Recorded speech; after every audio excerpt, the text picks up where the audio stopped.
All right, let's turn to James Fitzgerald. He's a retired FBI criminal profiler and forensic linguist who worked on high-profile cases, including finding the Unabomber.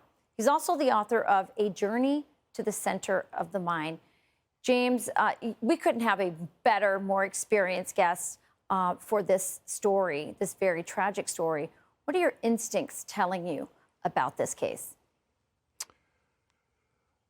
My instincts are telling me that after almost 2 weeks of this investigation being undertaken by the police, the victimology so far, that is the backgrounds of the individual victims, Madison, Ethan, Kaylee, and Xana, have not brought about any fruitful investigative leads for them. And that's bothersome because automatically you were thinking of an ex-boyfriend or someone that maybe Ethan had a fight with or something like that. But apparently that inner circle has been resolved, or at least no further investigations are involving that. So now the police investigators have to go into the outer perimeter of this investigation. Look at pizza delivery people. Look at Uber drivers, things like that. So. But that's only if it's a personal connection to this crime. I'm leaning in that direction at this point, but boy, after 2 weeks, you think some lead would have come up.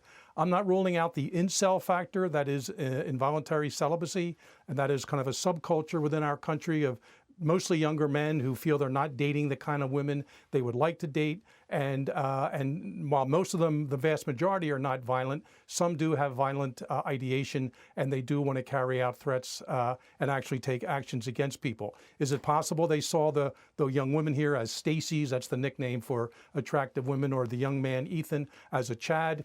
That's something that I know the profilers and behavioralists are looking into, all the online footprints of those type people. Or could it be a sexual sadist who travels the country and does some of these things elsewhere, including the one in Oregon that we talked about? These are some of the factors that the investigators right now, Rachel, are looking at. So what is the profile for somebody who kills in this manner? Well, I'm certainly leaning towards an adult male. It takes a lot. You know, shooting someone with a gun is one thing. You pull a trigger, and that it's basically over and done with. But a knife wounding with a knife or killing with a knife is a whole different set of physical and emotional reactions. And times that by 4, as we have in this case, and you have a different kind of offender. People for years will say, well, Zodiac and Unabomber are the same people. No, Unabomber was a long-distance killer with the bombs. Zodiac was up close and personal with knives and some weapons, 2 different people. So this person, this offender, has a violent ideation about him.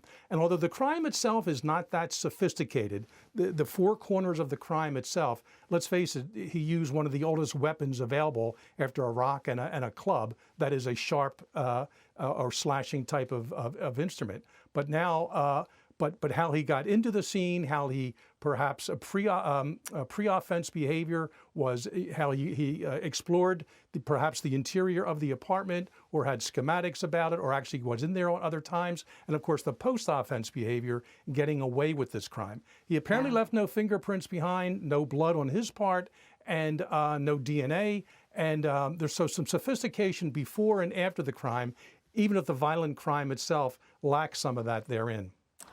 Wow, James Fitzgerald, so much to think about in this very troubling and disturbing crime. Thanks for joining us and giving us your very your experience. You have a lot of experience in this, and it's been very insightful.